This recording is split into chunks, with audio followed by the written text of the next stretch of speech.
Because in the first chapter, he talks about how humans are different than apes, essentially, and other animals in the animal kingdom, and we're the same in many, many ways. We procreate, we have families, we do things together, we protect, we eat, we groom, but there's a fundamental way that humans are different from all the animals that came before us.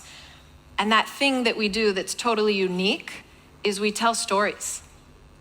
We tell each other stories, we imagine stories, and we create consensus around stories that allow us to organize in increasingly greater and more complex ways. So a good example of this is if you put 100,000 apes in Times Square, you'd probably get violence and chaos. But if you put 100,000 people in Times Square, we know how to handle that. Why? Because we have stories like Walk on Green and Stop on Red, and this is where the people go, and this is where the cars go.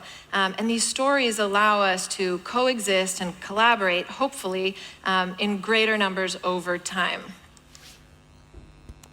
Money is one of our greatest stories, one of the greatest stories that people have told ourselves and each other since the beginning of mass collaboration.